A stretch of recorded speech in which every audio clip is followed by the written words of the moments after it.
Selamat pagi Ibu Bapak dan Saudara-saudari yang dikasihi Tuhan Yesus Kristus. Kita berjumpa kembali dalam Renungan Harian HKBP Resort Sutoyo, Kamis 18 November 2021. Marilah kita berdoa. Damai sejahtera Allah yang melampaui segala akal dan pikiran, itulah yang menyertai hati Bapak, Ibu, dan Saudara-saudari sekalian di dalam Kristus Yesus Tuhan kita. Amin. Firman Tuhan bagi kita hari ini diambil dari kitab Kejadian pasal 4 ayatnya yang ke-7. Demikian sabda Allah. Apakah mukamu tidak akan berseri jika engkau berbuat baik?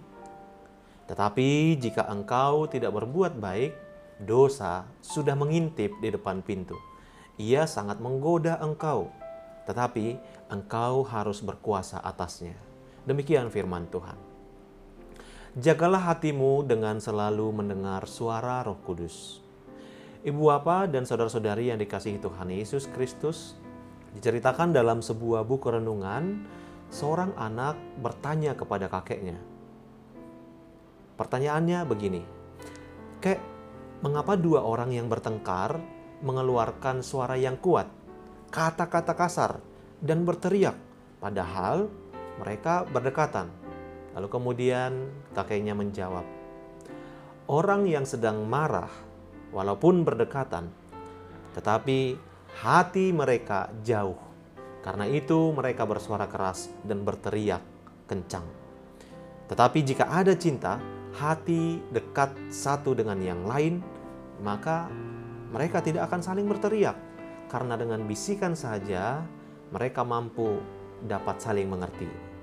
Bahkan jangankan berkata-kata, bagi orang yang sedang jatuh cinta, satu kedipan mata saja dapat menyampaikan sejuta rasa di hati." Jadi ada perbedaan besar ketika hati dipenuhi oleh kemarahan, iri hati, dan kebencian dengan ketika hati kita dipenuhi oleh cinta kasih. Saudara di dalam Kristus, Tuhan telah menganugerahkan kepada kita kemampuan untuk mengatur emosi. Emosi pada dasarnya menggambarkan perasaan manusia ketika menghadapi situasi yang berbeda. Jika kita tidak dapat mengatur emosi dengan baik, maka itu akan menjadi celah bagi iblis untuk menjatuhkan kita. Dalam teks kita hari ini adalah peristiwa pembunuhan Habil oleh Kain. Hati Kain menjadi panas ketika persembahannya tidak diterima Tuhan. Firman Tuhan kepada Kain sesungguhnya mengingatkan supaya Kain bisa mengontrol emosinya sehingga tidak jatuh ke dalam dosa. Namun apa yang terjadi?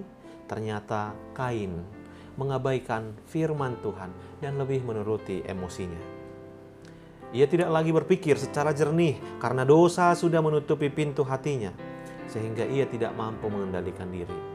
Kain melampiaskan amarahnya pada Habil yang sesungguhnya tidaklah bersalah. Rasa iri membangkitkan amarahnya dan kemudian mendorongnya melakukan tindakan keji. Akibatnya dia berbuat dosa dengan cara membunuh Habil. Saudaraku, tidak semestinya Kain jatuh ke dalam dosa jika saja ia mau mendengarkan firman Allah. Tetapi dia tidak melakukan introspeksi. Malah yang ada mencari kambing hitam. Seringkali kita juga terjebak emosi seperti Kain. Ketenangan hati kita terusik dan menjadi galau sehingga kita tergoda oleh dosa.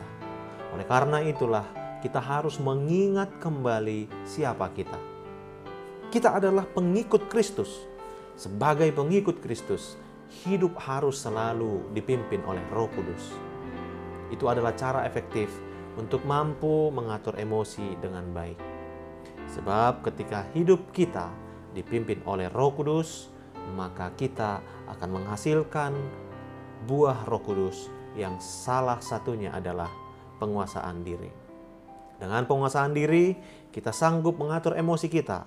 Oleh karena itu, berilah kesempatan kepada Roh Kudus untuk memimpin hidup kita. Amin. Kita berdoa. Bapa Surgawi, sungguh terlalu banyak godaan di dunia ini yang boleh membawa kami jatuh dalam dosa. Tetapi Roh-Mu, ya Allah, dan firman-Mu ya Tuhan, selalu setia untuk mengingatkan kami. Terima kasih Tuhan. Amin. Selamat beraktivitas Ibu Bapak dan Saudara-saudari sekalian. Tetap jaga diri dan keluarga dengan selalu melakukan protokol kesehatan.